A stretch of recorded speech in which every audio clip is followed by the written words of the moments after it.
Einstein s'est trompé, soit il existe encore plus de masse. Et cette masse doit être sombre, car sinon, nous la verrions.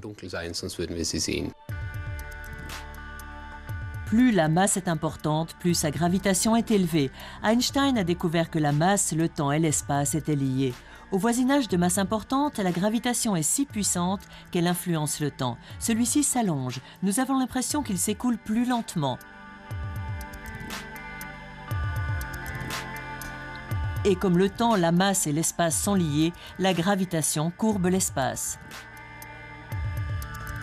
Les indices d'une énorme gravitation dans l'espace ne peuvent pas être ignorés. Pourtant, ils ne correspondent pas à la masse que nous détectons. Il doit donc exister des corps célestes qui possèdent une gravité si importante qu'ils sont même capables d'avaler la lumière. Ce sont les trous noirs. Ces trous noirs naissent lorsque des étoiles de masse très importante implosent. L'astre s'effondre sur lui-même et comprime une masse énorme sur un espace très réduit. Un peu comme si l'on pressait le globe terrestre dans un dé à coudre. Dans l'étude de la structure de l'espace, les scientifiques prennent en compte des zones vides, mais comment savoir où se trouvent les trous noirs s'ils sont invisibles? Les chercheurs calculent les orbites des étoiles environnantes attirées par l'énorme gravitation. Les corps célestes visibles indiquent ainsi où se trouvent les astres invisibles. Si une étoile s'approche trop d'un trou noir, elle sera avalée. Les scientifiques réunis autour de Peter Predel ont été témoins de ce repas interstellaire. C'est un processus qu'il ne faut pas imaginer comme si l'étoile disparaissait d'un seul coup. Ce processus dure plusieurs années, et pendant toutes ces années, l'éclat de ce trou noir, ou plutôt les environs du trou noir, sont plus lumineux qu'avant, et nous avons pu observer ce phénomène sous forme de dégagement de lumière pendant plusieurs années. Pour son collègue, le professeur Reinhard Genzel, le trou noir est entouré d'une région appelée horizon d'événements.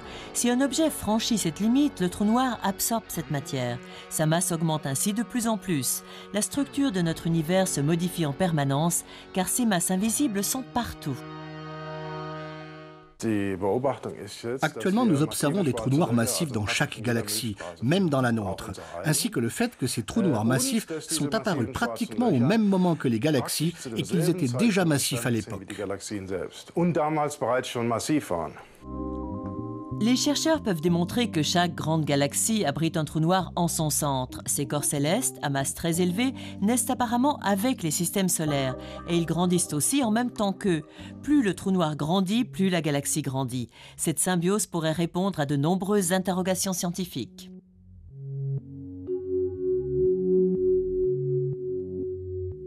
C'est la grande question qui se pose lors de la formation de galaxies. Le trou noir est-il nécessaire pour que la galaxie se forme, ou bien s'est-il formé au fil du temps au sein de la galaxie? C'est cela la question de la naissance et du devenir de l'univers. Les scientifiques continuent d'étudier les questions que se pose l'humanité. La réponse se trouve encore dans les étoiles.